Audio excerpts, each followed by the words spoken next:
If you are living in the village, there's no, let's say, public transport.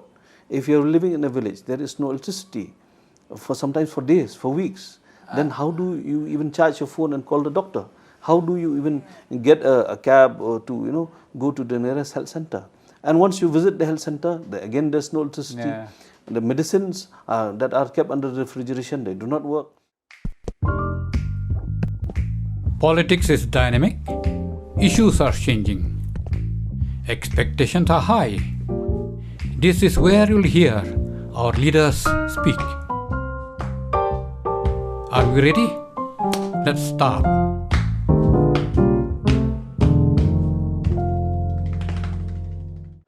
Hey, good afternoon, Pak George. Good to see you. Huh? Look energetic, young, fresh, Like you and dynamic. Yes, sir. Like your father. Yes, sir. Like your father. Yes, sir. Okay, thank you. So, Pak George, I'll call you Pak George. Huh? Sir. You are an MLA from Umroi constituency. We have seen from the newspaper and from people interact. You have done very well. Not I'm pressing you in front of you. Me behind your back, I've said, Pak George has done very well. I'll not name others in front of you. It's not good. Can you tell me, because to be an effective parliamentarian, you should have an inborn quality, which you have inherited from your father, no doubt. But academically, can you tell how, from where you got your good academic background and in what institute you have read? So, From school days. So thank you for this time to interact with you and with your viewers. I have gone through many schools when I was young, and starting from St. Peter's for some time and St. Margaret's till class 4, and then I had the privilege of attending St. Edmund's School till I completed my class 12 in college. From St. Edmund's? St. Edmund's College. Then I applied for engineering, and through the state quota I got a seat in Nagpur University, one of the colleges. What branch of engineering? Electronics engineering, sir. Electronics. So I completed that in 2001, and I tried to go for further studies, but then again domestic situation did not allow me to go ahead. And but then I have done a lot of studies in computers as well, several courses in computers, because when we started back then in school, it was still in a very infant stage in our state, and but then I continued with it through some private institutions as well. So. Very good. Actually, very good electronic background, which is the challenge of the modern youths. And every country, especially developed countries, electronics, digital application, and all this modern computerization is very up to date. Unlike we here, we are yet to catch up with the other countries. Even then, we are still catching. That's why we got even every newspaper we have got digital section. So after you finish your studies from Nagpur, I think you were in the press also, Nong Sanyima for some time, your family newspaper. Yes, sir. From the management perspective, not part of the editorial, because Nong Sanyima being one of the oldest newspapers that are in circulation, I would say, it needed its service to be prepped up and ensured that it gives the better service to the people. So with my parents' support, and especially my late mother and my late father, with their blessings, we could improve the services and brought it to a better standard as per the expectations of the readers. Yes, very good. You have got a very able brother, Andrew Lyngdoh. He has had experience with Telegraph. He is a very quiet, unassuming journalist, but his works speak better than what he looks. Anyway, now that you are a legislator, you have followed in footsteps of your father, the second MLA from Umroi constituency, your father. Now, your performance in assembly has captivated the minds of many young people. Now, many of them did not know that you had this engineering background, unless they were acquainted and are acquainted with those who knew you. So, now I find very difficult to talk with you because you have got so many varied topics that interested you and you share with the audience in the assembly and through the audience in the assembly, even newspaper. And we cannot cover everything. So, what are the main topics that interested you during your first years, few years, the first 2-3 years? Now it's the 4th year. So, I've tried to cover most aspects of the kind of sectors that affected or that continue to affect the citizens. Coming from a rural constituency, infrastructure is one of the biggest challenges when we look at infrastructure like roads, power supply, then water supply. So these are the challenges of the rural constituencies and even the state as such. And then employment, one of the biggest challenges, employment for our youths, education, health, and we're looking at rural development. I've also worked in rural development for nearly 12 years. 12 years, 12 rural years development, very development. good. And Not there most probably, no? so I started off with the State Institute for Rural Development, there as part of the part of the team there. And my expertise was in to give education to all the villages in terms of usage of computers and digital literacy. And then I moved into the main parent department of rural development and was given the responsibility to set up the state team for the Mahatma Gandhi National Rural Employment Guarantee Act. So the MGNRGA, or the job card scheme as we call it. So anyway, that was my primary role. It was a great challenge, and you should feel proud that it was a success. So when I took charge in 2009, we could absorb around 80 to 100 crore. That was the initial stage. But then by the time I left the program in 2017, we ended up with 1,000 crore absorption. 1 crore? 1,000 crore. 1,000 crore? For the entire state. That's a big amount. And mereka, if you remember, if you don't mind, I may be wrong, it was the initiative of the leftist party in the then government.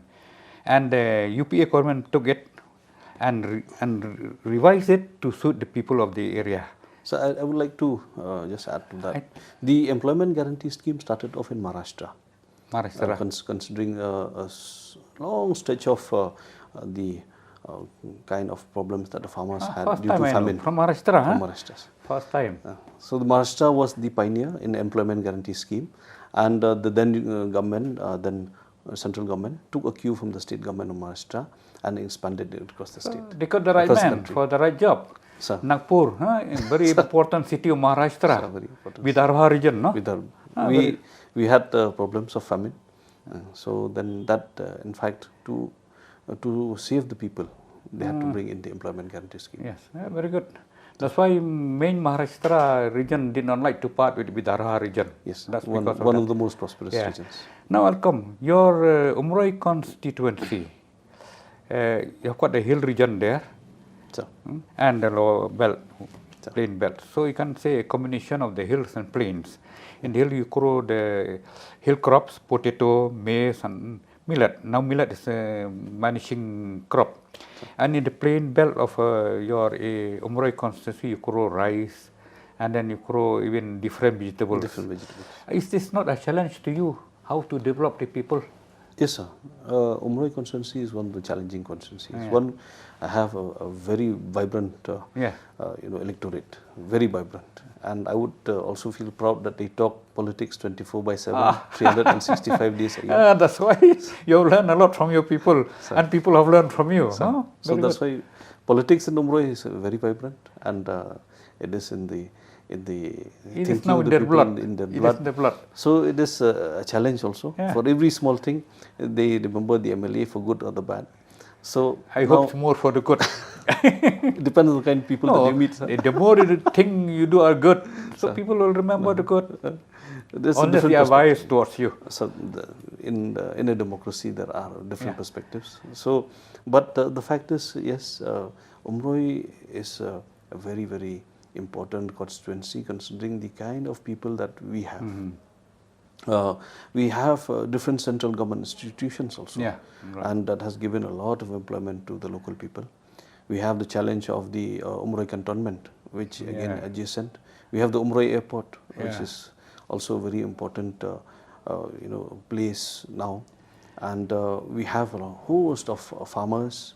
And one of the best in terms of the growth of education, We have got nearly 25, 26 secondary schools, nearly 25 to 6 secondary schools? Secondary schools. In your constituency? In my Eastern Lyngdoh area. Eastern. And we have nearly 7 high secondary schools now already. Very good. So very challenging demography, and also the economic policies also have to be designed that way.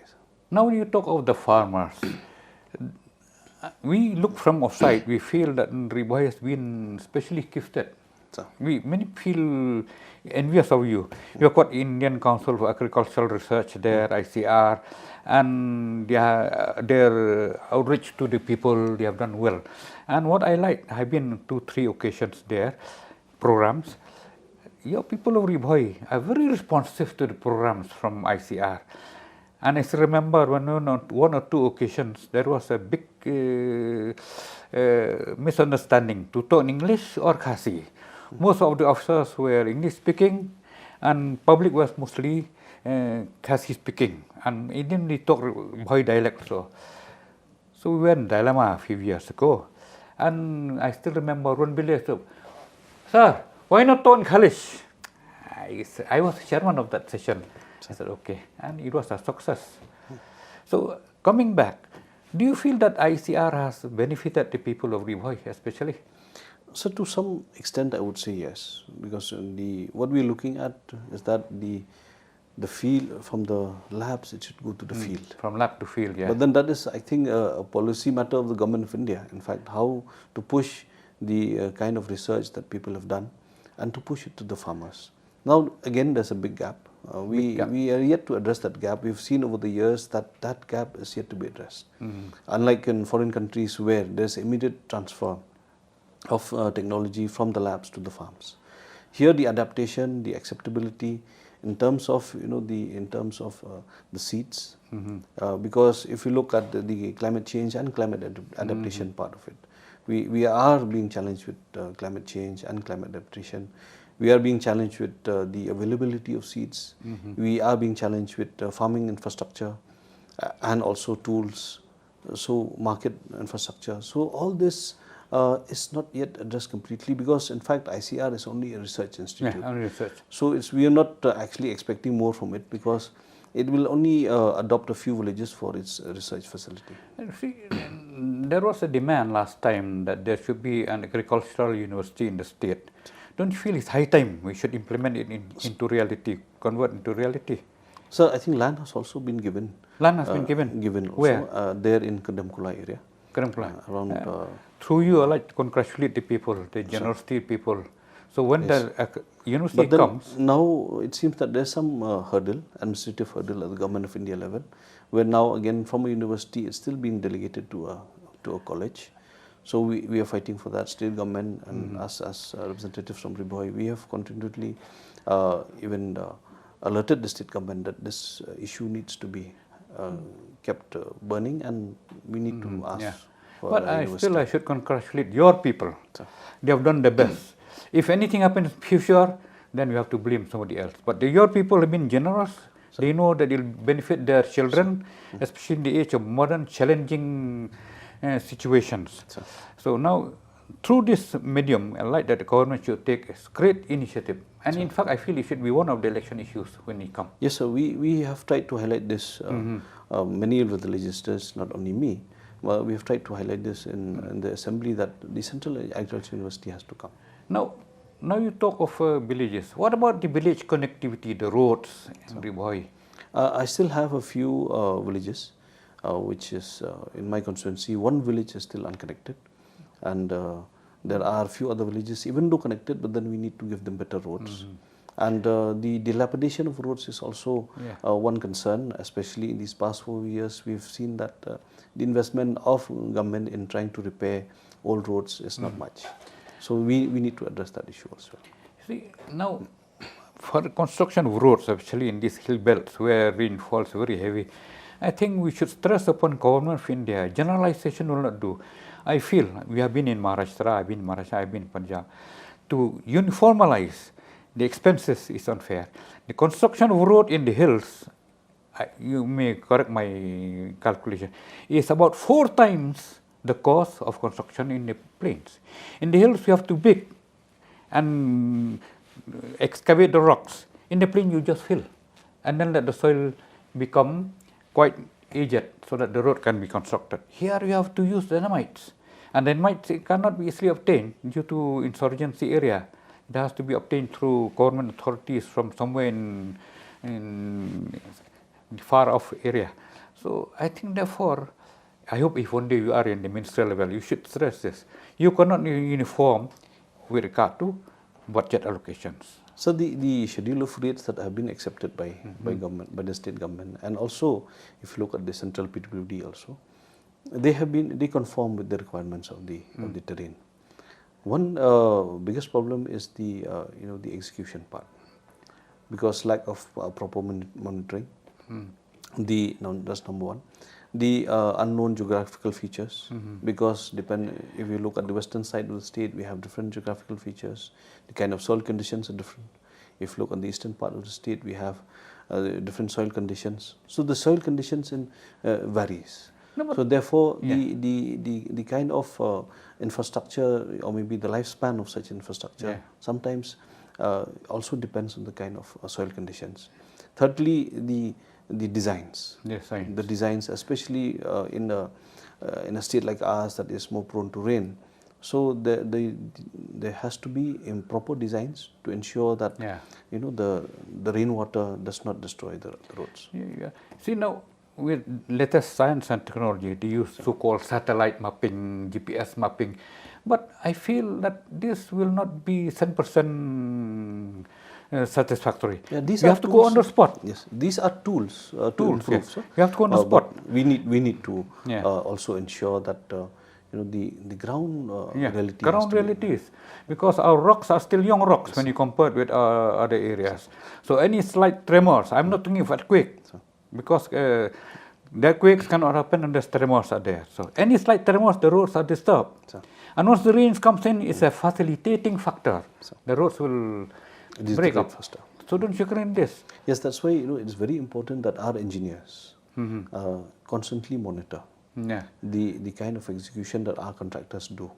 So that's why we are seeing a lot of the infrastructure across the state deteriorating within a short span of time. I have seen roads in my constituency that have been constructed, and then within a year, within one rainy season, they get washed away because of improper monitoring and executions. Young rocks, and then unforeseen circumstances, and our area is a seismic belt.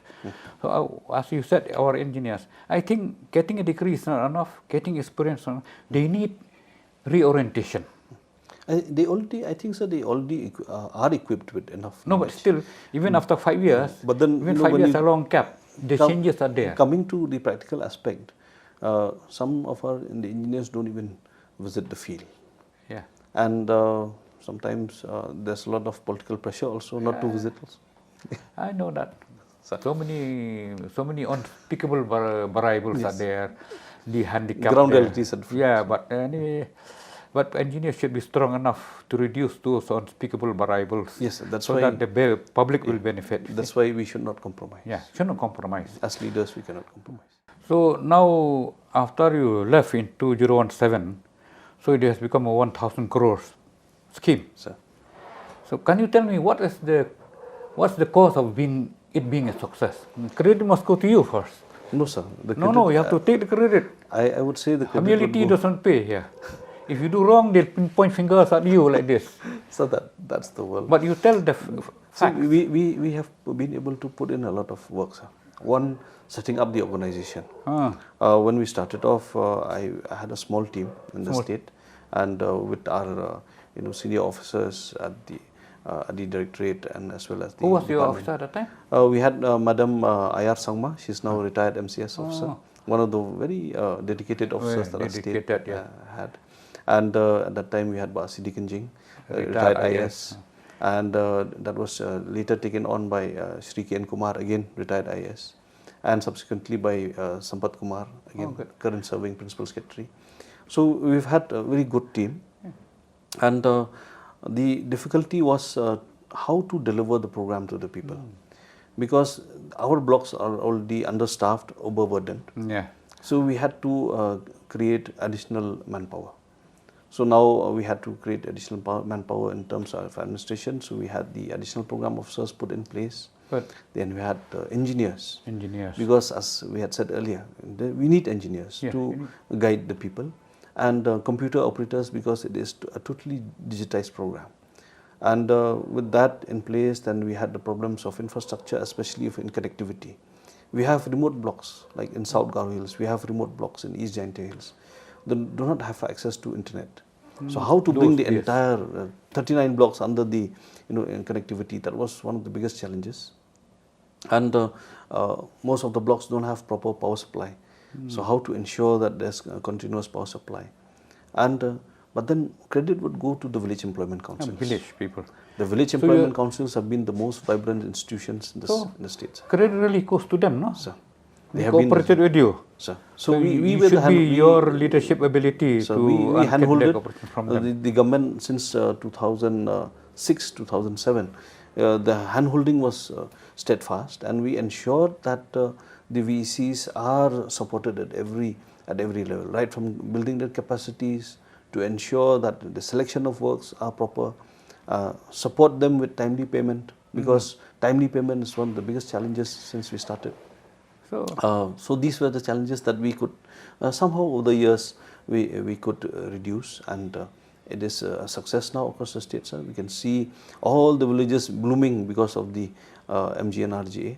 We have footpaths, we have water conservation projects, we have tree plantations. So irrigation projects also. Irrigation projects. Yes. Then we've had several other convergence projects also across the state, where you have diverse kind of ideas that people have brought in. What I like about you is that the VECs, the people themselves at the grassroots level cooperate. That's the greatness of a leader who acknowledges the help of the youngest. That's from the grassroots level. So they are the real leader, pillars of the society. Good leaders. So now I'll come to your Bohai, especially where you Umroi constituency. There must have been some conflicts of rural-urban definition. Sir. Because this urban-rural definition, according to census, is also very loose definition, though they revise from time to time. And different countries also have got different definitions of urban. See, for example, in the US, they have got 95% urbanized. Sir. Because of the facilities, not because of the population. So, can you share what you feel in Ribohoi? I encountered a big problem, sir, with Umroi. With Umroi, the village. Because the Umroi was tagged as a census town in 2011. Now with the tagging of Umroi as census town, it was delinked, especially from the PhD department. Now with Umroi being tagged as a town, then we had the problem of accessing several other schemes as well. Yeah.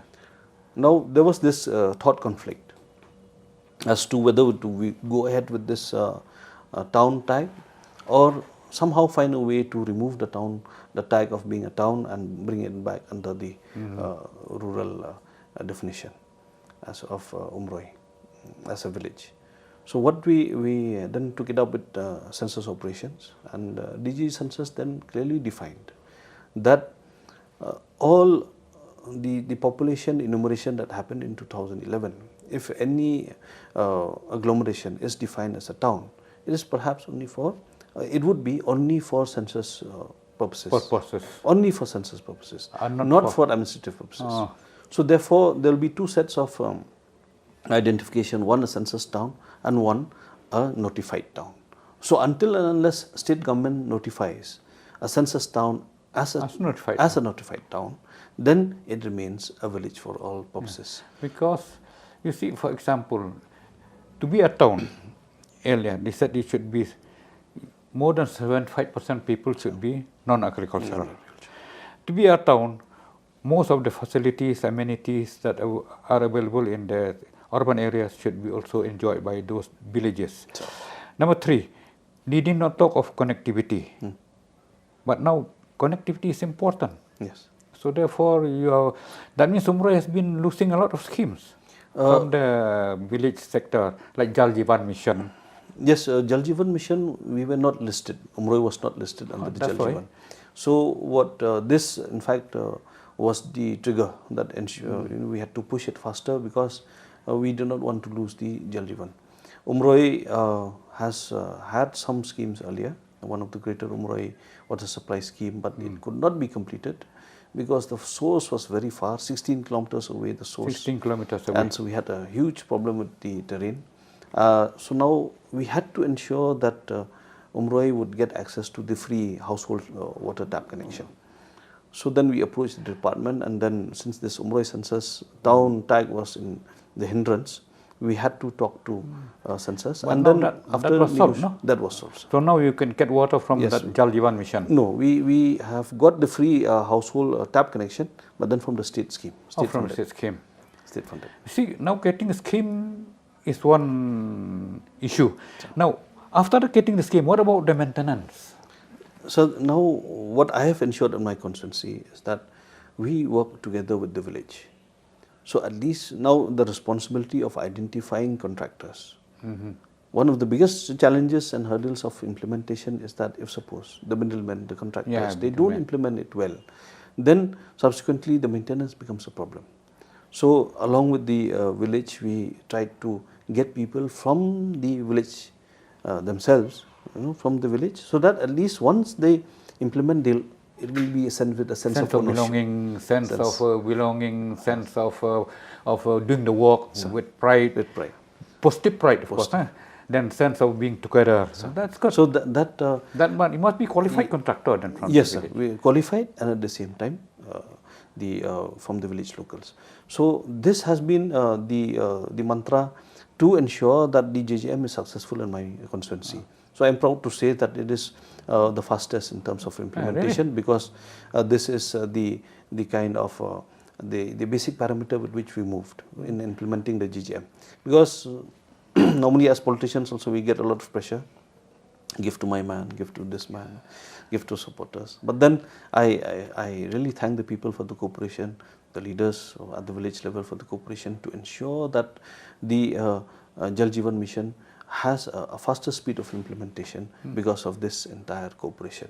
Now for Umroi also we have done the same. Good. And for the maintenance part, yes, one thing is I think we still need to, the department needs to refine its approach. Yeah, it has to redefine its function vis-a-vis Umroi. I think because Umroi is neither town nor village yet. No, so now that we have removed the town tag, and so it will be a village. It will come back to the village, and then village water sanitation. Then maintenance will be from the government side. It should be. So there are two components of it. The source till the water tanks, that will be maintained by the department. That is the guideline.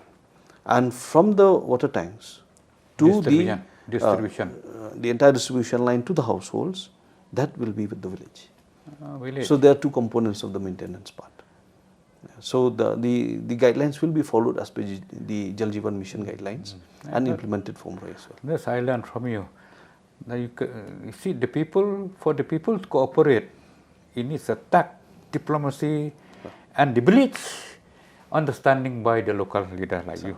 So you have been living in North there, so and you are MLA from your father's time. I'm married there also. Married there also. So your obligation is there. More. Good. That's very good. Now I come to this. You have mentioned earlier about Umroi Airport. Now there's problem with Umroi Airport. It was started earlier in 1980s. Remember 60s. That 60s, but then I remember in 1980s there we had a small airport. We traveled there to go. Then after that it stopped. Now it has been quite on a very development and work footing I've seen. I just came last 2 weeks. 2 weeks back. But still, I think the work not yet, not more than half still more works needs to be done. But the problem they have expressed is viability, the constraint of land and climate and weather. So I think the most the biggest hurdle is the terrain. And after consulting with various experts, why the Umroi airport could not take off early? Because right from 2009, when there was land acquisition around the airport, then there was some problem with the design, in the sense that one of the nearby villages, Umden Mission we call it, was cut off in terms of connectivity, road connectivity. So then we had to ensure that there is safety, security and connectivity also vis-a-vis the airport, and allow the villagers from the nearby village to access, to have a kind of a route that will bypass the airport and also at the same time ensure safety and security for the airport. Now that we could, I requested the Honorable Chief Minister then in 2018 to have a visit, which thankfully he came in April 2018, and then we created one bypass route of nearly 700 meter stretch. And after we created this route, then we could facilitate a much more secure airport. Then we could install the instrument landing system, because as you said, because of the climate, sometimes because of the weather, the cloud cover is quite bad. So until unless we have an instrument landing system, then the planes that will not be guided by the instruments. So it has to be based on the eyesight. So once this instrument landing system was installed, then now we have a success with 6 flights a day. Because these problems happen in the Himalayan belt. You see Bagdogra, even Bagdogra and West Bengal, still they have this problem, even in Kashmir also, but still the problems were overcome by the latest technology and using also the indigenous scientific knowledge. But then the terrain, the hilly terrain, in fact has been the biggest hurdle for the state. Yeah. And if whatever records that I have with me, it is learnt that there have been numerous efforts to scout for a new location across the state right from the 1960s. But then there is no other location except for Umroi. In spite of all the constraints, still Umroi is the best. So I think in your government also, sir, MUPP, 1991, late Chief Minister Honorable Lyngdoh, so he had even gone to some of the areas in Ribhoi to even further this objective of finding a new site for the airport. But then eventually Airport Authority of India, they found that this is the only best location. And it has really helped us a lot for people going out to study time, energy, and even now cost of flying is not so high also, provided you book much in advance. Yes, if you book in advance, otherwise then you have to pay double the fare. Yeah, but still it is quite affordable if you take into consideration the constraint of time, energy, and tiredness, physical fitness. So now I'll come to certain. What do you feel about the function of this community and rural development block in the rural areas? Are they effective like they used to be earlier? Sir, I used to say and tell the people that the word block should not be taken as a noun, but should be taken as a verb. As a verb, to block the development, to block the progress. So that's why we, being in rural development myself, I find that we need to augment the services. Because we should not look from the block development office only from the aspect of rural development programs. We should expand it. We should expand it as a one-stop facility for all services that can be rendered to the people. So, but then now with constraints of manpower, with constraints of infrastructure, I had told you, we have constraints in connectivity. Therefore, the block offices are limping towards achieving these successes. So that's why, in spite of these constraints, I really give it to the BDOs and to the Gram Sevaks, Gram Sevikas, the staff in the block, who have actually, in spite of all these burdens and hindrances, they have been able to give the best possible to the people. But then I'm personally not happy with the kind of infrastructure that we have for the people. If I may to understand, the creation of blocks from the time of Pandit Nehru was to start the projects at the initial stage, like the pilot schemes, not to complete the scheme, but to make Kacha Road and then later on to be taken over by the state government through the state PUD. It is not a permanent structure. So blocks are only to create infrastructures at the initial stage. They are not supposed to be the full department. That's why in the block you have got engineer who with a diploma degree, not with a degree, except degree later on. So I think this idea of having block for development at the nascent stage, at the infancy stage, has been misunderstood later on. Yes, sir, but that's why it needs to be reworked. As you have rightly mentioned, now the entire rural development department does not have any engineering wing of its own. Therefore, it's borrowing its engineers from the PWD department. It comes for 2 years. What interest has got there? It comes back. It therefore does not serve a purpose, because definitely they'll be looking at career gains, they'll be looking at promotions, they're looking at better pay facilities, which all government the employees have to access. But then I think this is one of the most neglected sector. Because in the earlier stages, irrigation, Kacha Road, Village Road, and then even this, those is called Indira Awas Yojanas. Now they got Prime Minister Awas Yojana. That's done all by the blocks. So. And the engineer was a diploma holder. He, whatever it may be, he has done the best. Yes. And we are to the thanks to the pioneers. So. Later on, the PWD took over, Housing Department took over. Now Housing Department is to be, has been abolished because it has served its purpose. So therefore, I think, according to you, it should be revamped. We need to revamp, reform, sir, because now the needs of the people. Yeah. We also have As to per the respect. change of the We time. have to respect the time of people. Yeah. Now to go for an application of an EPIC card. Now from Umroi we have to go all the way to Nongpor, 50 kilometers away. Some of the villages in Eastern Riboy, you have to travel nearly 80 to 100 kilometers away just to get an EPIC Just card. for that thing. Just for that thing. So if suppose a ration card, these are all facilities and rights that people have to access. But now that facilitation is not there. So we have to expand the blocks as one-stop center, so that people, if they have any grievance, they have any application, why not at the block? Why do we have to send people all the way and overspend their time, money, not respecting the citizens? So I feel this is one of the biggest pains when coming from a rural constituency. See, this is the problem with the planners who sit in the headquarters in Delhi. They look 50 kilometers, for them is nothing. They cover the distance hardly in 1 hour and a half. But for the people in the field, 50 kilometers, they'll take half a day. So, considering our hilly terrain, then they lose the time, because for a small job sometimes they have to go 4-5 times, and sometimes it doesn't happen. Sometimes when just recently I had raised the issue of the old age pension scheme. Now the old age pension scheme was not accessed by hundreds of old age pensioners. Earlier they used to get, and suddenly the amount did not come. Then when I asked the block office, what is the problem? Then we found that in the digital linking of the passbooks with the kind of digital software that they had, now that embedding of the correct IFSC code, correct codes and all was not there. So it ended up with 1.5 years of our old citizens, senior citizens not getting their pension. And in this event, they keep going to the block 5 times, 10 times. Then so they get fed up. Then they get fed up, and suddenly they have already spent the travel fare. So by the time they get the money also, it just so you have to overcome this.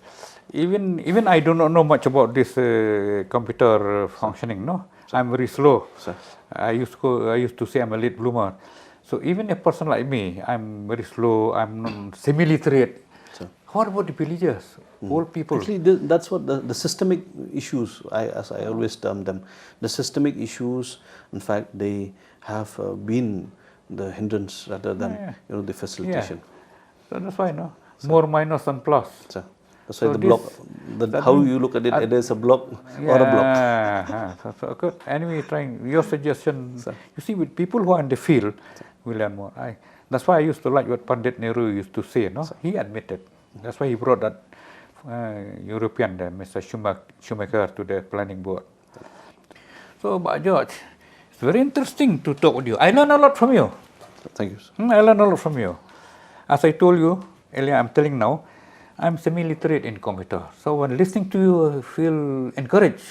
When I go home, I should spend more time. Punch a bit more. Punch more. And now I have punched so much, my laptop at home has become spoiled, So now with you as my guiding light, it's a challenge.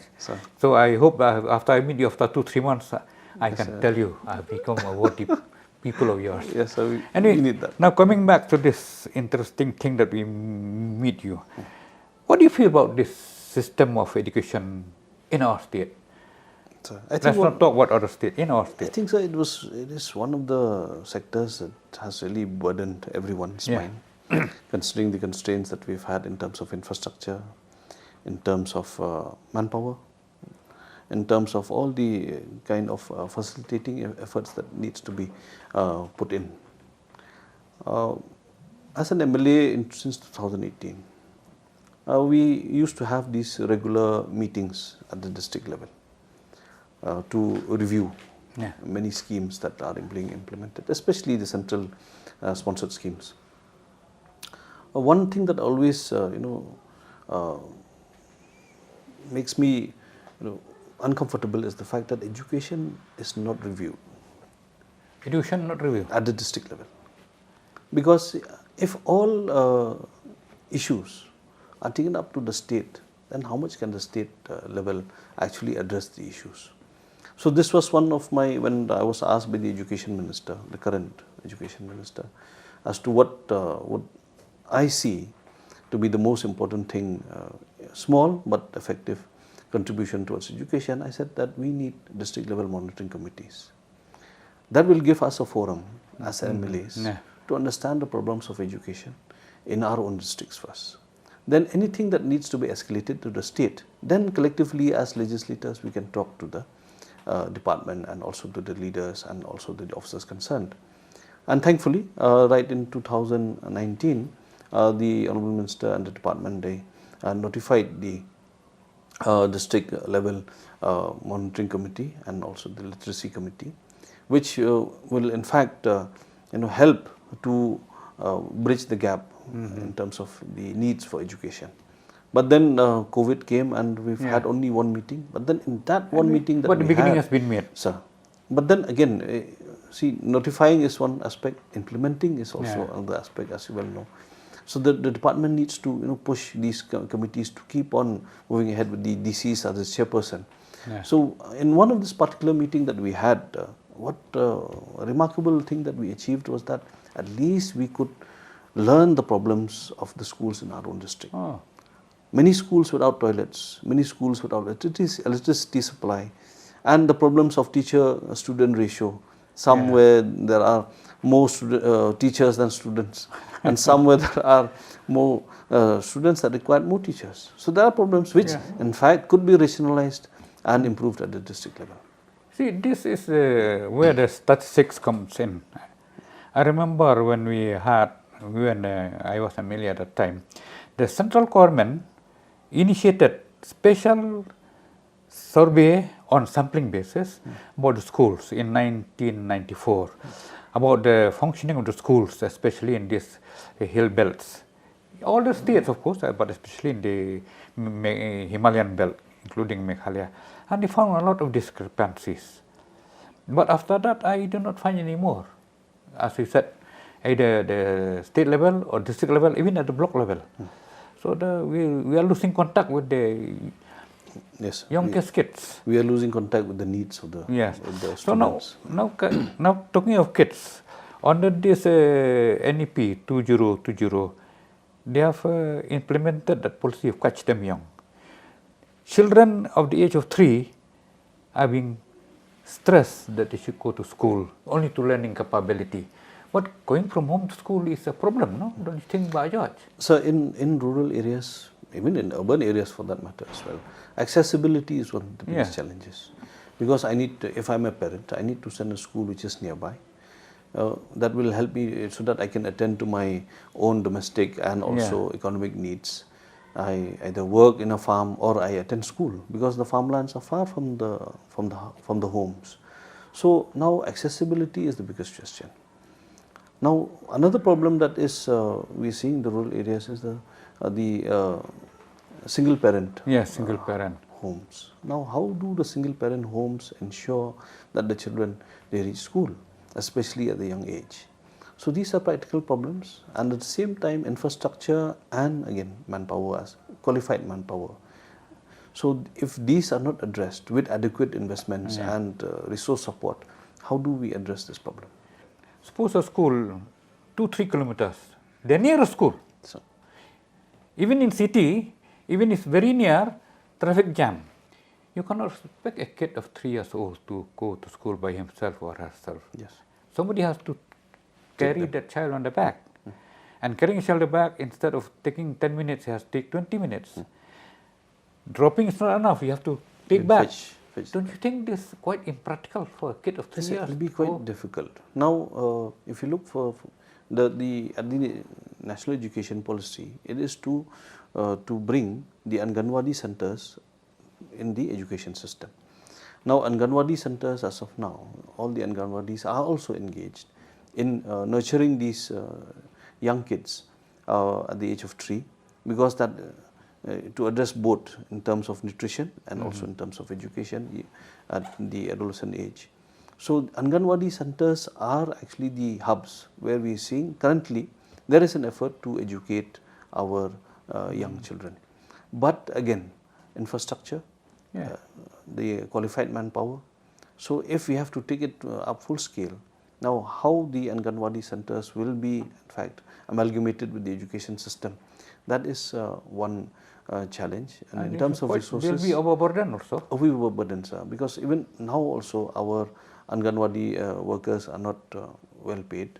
So, even the challenge of Anganwadi system also is there. So, now to take over that responsibility of teaching by the education department, so we have to look at infrastructure, we have to look at qualified manpower and accessibility, as I had mentioned earlier. If the schools are too far and if they have to go beyond whatever distance they have to cover, or maybe that they feel safe to send the children to. And this not matter for 1 or 2 weeks, every day except Saturday and Sunday. Now coming back again to the system continuity, after 3 years, EDS somewhat. Now when you come to 8, 9, 10, government, our Prime Minister has taught on hybrid education. That this education, they should not be classroom, they should also practical. Now, practical is not nearby, the fields are quite far. Factories, we don't have so many factories, they have to go quite far. Even visiting an age and veterinary center is quite far. Do you think it's quite viable? So, I think the government has to relook at its approach, because we already have existing vocational programs. I've been suggesting in some of the forums that we've got to discuss. One is that the period after you have if you have finished your matriculation exam, your SSLC. Once you have attended, you given your secondary exam, you have 2 months time. You have 2 months time, and after you have given your +2 exam, again you have another 2 months time. As you wait for your results. Now these 2 periods should in fact be given to the vocational trainers, and the schools should send the students to the vocational trainers, because there are one program, the PMKVY, where we are seeing vocational training, and we are also seeing the DDU-JKY, which is also for the skill development. But then they are all targeting the same audience. Yes, same audience. They are targeting the same audience. So that's quite a good suggestion. So why not we use the PMKVY for the 10th and the 12th, and DDU-JKY for the dropouts? So at least we'll have different audiences. So my suggestion was that by the time a student clears his 12th, or by the time whether he decides to go for graduation or not, but then by the time he clears his 12th, then he'll have 2 skills. He'll have 2 skills. So at least there will be life skills, and there will be the skills that they can use. That's very good. No? Why I like it, because when these 2 months they have free, first and second part, students, when they don't have anything to do, they tend to be lethargic. So, but if you involve them in this kind of activities, they'll sharpen their mind. They'll sharpen their mind, and then they come out with livelihood. A simple one like beekeeping. I won't go for the complex one, but then a simple trade or simple skill like beekeeping. Maybe by 10th they will understand it will help them to love nature, it will help them to love the bees, and how the bees actually survive. Or even growing flowers. Nowadays flowering is become quite a good profession. Yes, sir. Flowering. Then maybe pig rearing or cattle rearing, or even teach them how to milk a cow. So these are some skills which in fact will imbibe in the students some kind of knowledge about the nature, about the kind of livelihoods. I like your suggestion. You have talked about this in the floor of the assembly. In fact, sir, I have spoken to the powers that be. But then the fact is now the PMKVY in fact is a waste of resources I'm seeing there, where actually they are going but then trying to get the kids involved and youths involved. But now after you are empowered with a skill, then you will want to actually look for a job. Yeah. Or maybe give get some kind of assistance that will allow me to implement the skill. But then if this kind of trend continues, then we'll have a huge number of youths that are skilled, but then still unemployed. But you see, according to skill development, the government also gives opportunities, soft loan, to start their business. I'm not talking of big business, small scale, micro. They talk about MSME, micro, small and medium. I'll not talk about even medium, I'll talk about micro. How many of our youth will go into micro? Micro sounds small, but the amount given will be quite good. For example, you go tourism, hospitality management. How good are young girls especially, very good in that. They can start a small any small venture can be 10 lakhs. Yes, then we are 7 lakhs is a subsidy. 3 lakhs of loan. So that's why what I feel is that once anyone clears a 10th, or maybe after sitting for the secondary exam, immediately after 2 weeks, they should be engaged in a skill development program for a month, and then after that, after sitting for the 12th, immediately engage for another. That's a good suggestion. I hope the listeners will appreciate this. Even I didn't realize this. This is so that you save time. And save time. And at the same time, students are. And we can also make it compulsory for them. At least once before they get the mark sheets, then at least they are empowered with the skill. Because maybe we can also have an array of skills. An array of skills. But again, we should try to help them to how to start small business also. Yes, so that actually will eventually come. One of the things that is very close to my heart is the SHG movement, the self-help group movement. Self-employment. In my constituency, in my Eastern Lyngdoh, the entire Berembong block, when I started off in 2017, when I visited the villages, there are hardly 10 to 30 vibrant SHGs. Now we have touched 1,200. SHGs? 1,200 SHGs. But most of these SHGs are mostly women, no? Yes, sir. But it is important because now the women are also helping the men.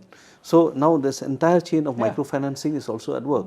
So therefore, once the students, once they are empowered with the skill, we can also form self-help groups. 1,200.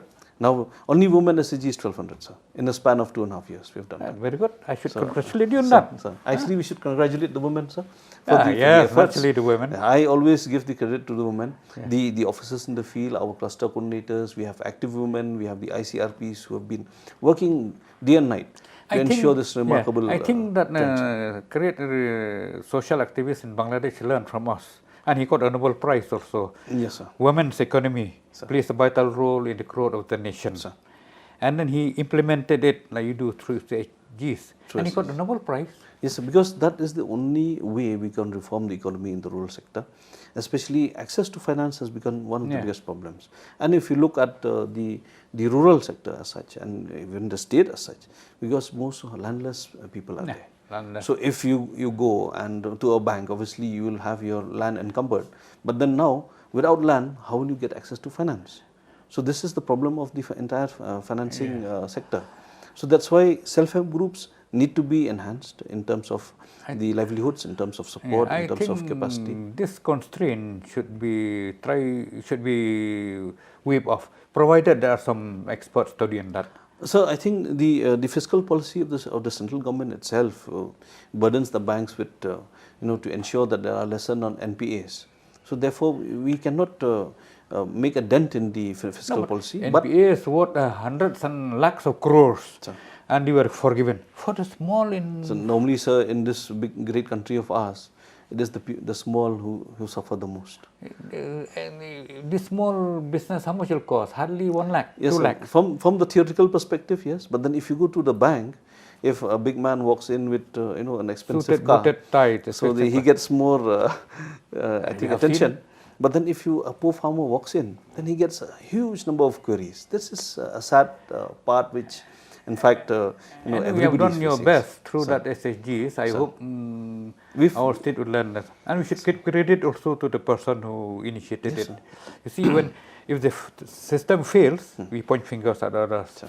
And if the system succeeds, I did it. But we should remember through this interview who did it. No, sir, but then I would also feel that we are still at the nascent stage, very young. It's like a teething child. We have just grown the teeth, 2-3 teeth.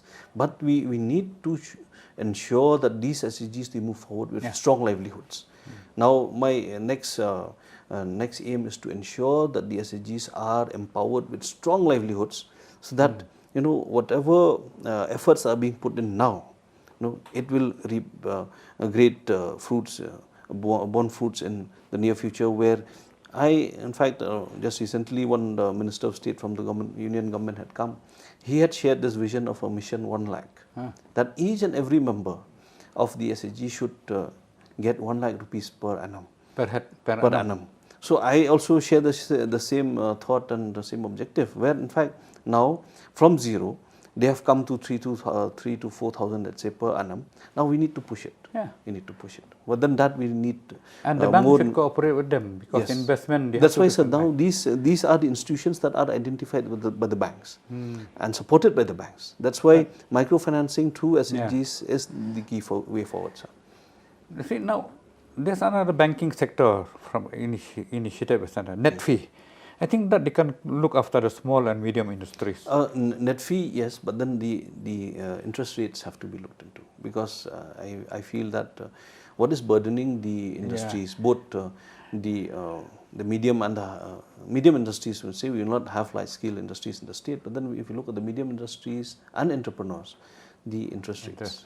See, that's why they should revise this, because we should not go by the guidelines of IDBI, Industrial Development of Bank of India, because these small sectors cannot be compared, equated with this big financial institution. If you look at the overall economic policy for the state, then we have to open up the borders. Yeah, we have to look south. Now, continuing with education, after they go out to the beyond 12, I hope the students will be ready now with CUET in the years to come. It's very good. I've seen yesterday after this result that girl said, I'm ready to appear CUET. So what I mean to say is that after this, in the college level, they're talking of liberal arts. I do not know, according to my concept that I've seen in the West, liberal arts means there should be one centrally located institution where they have got the experts of all disciplines. For example, if college X, you'll find the students take mathematics, geography and philosophy. So that college cannot appoint all the teachers there. Being a professor yourself, I think you know the constraints of the system. You have to get qualified manpower, and to be able to sustain the qualified manpower in such institutions would be the biggest challenge. But the center should there be central pool. Now who will manage that central pool? In Geelong, yes. What about Nong Po, Nong Stoin? I think William Nagar. I think to aim for the moon would be difficult. Let us work on the current systems that we already have. In fact, we've been talking that Shillong is the education hub of the Northeast. But you cannot generalize for the whole state. We cannot generalize, sir. We cannot generalize. As you said, aiming for the moon and traveling by old Maruti model, how will reach there? That's why, sir, if you even look at Ribhoy as such, I've been telling you that my Eastern Ribhoy has got 26 secondary schools and 7 high secondary schools. In Ribhoy now? Yes. Only in this Umroi constituency and beyond. So now these are the feeder schools, but then there's no college. So what do you do for the college education? So that is the biggest challenge now. So all the parents have to send their children to Shillong. So all these years, that's why why I'm saying that strong analysis has to be brought in when you decide where to put a college, based on the feeder schools, based on your secondary, the number of secondary and higher secondary schools. Because how will your colleges sustain? And even your investments also in terms of infrastructure and manpower would go to waste if there are no students who will be taking it up. See, all these constraints, really the variables that change from time to time. Yeah, sun background, you know what I mean. Sometimes I feel pity for the education minister. After all, education is a concurrent subject. So many things are imposed from the center, I feel. They should console us. So I've had this challenge of the imposition of various guidelines and whatnot from the central government when I was with the MGNRJ program. Constantly we used to have dialogues. We have constant interactions with the joint secretaries, with the secretaries of rural development department, their ministry, there at Government of India level. So they listen. They listen. No, but they understand the completions of the states. You are lucky. You have met some people who understand our problems. So I would say that I've been there for from 2007 to 2009 to 2017. For 8 years, we've had numerous kinds of officers. No. But with the correct effort, with the correct presentation, we also have to ensure that the Government of India listens to us. Yeah. Yes, even though to us. The word generalization would have to be there in any policy. Obviously, policy cannot be customized for every kind of situation across the country. But then, when you look at the Northeast perspective, and when you look for the state of Meghalaya in particular, we need to have constant interactions and convince the Government of India. Yeah. That means we have to have in constant face-to-face, not only not only telephone or virtual meet. We've seen numerous instances also where policies have been amended in order to cater to certain sections of society. When I talk on education, it has got a relationship with health. See, most of these people in rural areas, they refuse to go to hospital for birth. They feel that they are okay. There's a ayah there in village. That's why maternal mortality rate, infant mortality rate are quite high. Very high, sir. And coming from a district which has one of the highest infant and mother mortality rate, the MMR and IMR are still very high. Is it not because of lack of awareness? So accessibility again. Accessibility. I would say accessibility and most of them were semi-literate. Yes, because if you look at the infrastructure, if you look at the constraints that the matrical fraternity is facing, if suppose you take any health center, if you take any health center, I would say I would be proud that our CHC there at Bharumbong, our PHC there at Kardem are doing commendable job considering all the constraints, because now we have to cater to even villages that are beyond the jurisdiction of the health center, because there are health centers that have been non-functional. There are health centers without doctors. There are health centers which are do not have roads even connecting to them. Yeah, that's why. So that's why these indicators, health indicators, are still showing a dismal figure because of accessibility, I would say. Because of that, why link education and health? Because if people are not aware about their own health, they think they are okay. But when they are in trouble, they go. So I would give this credit to the Ashas. Ashas, yes. Our Ashas have been the pillars of the tremendous job in terms of the health sector, sir. Moving from house to house, moving from mother to mother, child to child. But the fact is now accessibility. Because if suppose you are living in a village, there's no connectivity.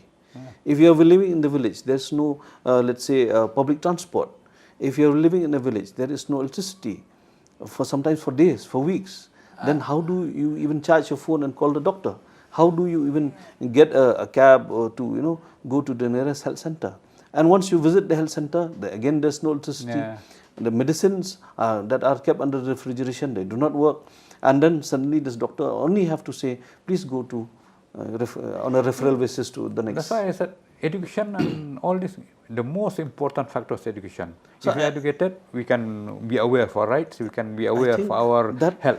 The awareness has been taken to a great extent, even though yes, few of the villages are yet to be accessed in terms of this, because we need the constant awareness, constant repetition, constant efforts, because people keep growing in their needs.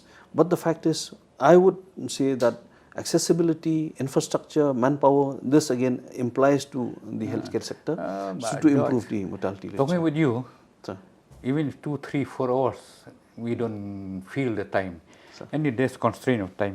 I'll come to it. Forgive if I intervene, no? Because you also have got this. Now I'd like to ask one thing. You'll fight the next election, I think. You are prepared, no? I have done some work in the past 4 years. So based on that, I'll take a report card to the people and seek their mandate.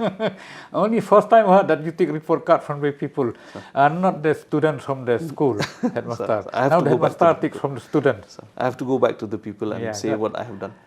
Anyway, your replies, your performance will talk for themselves. We from the press, we only wish you the best. Thank you very much. Thank you very much, sir. And I was happy. So people have the right to know, and they have got the right now. They have got the facilities. Thank you. God bless you.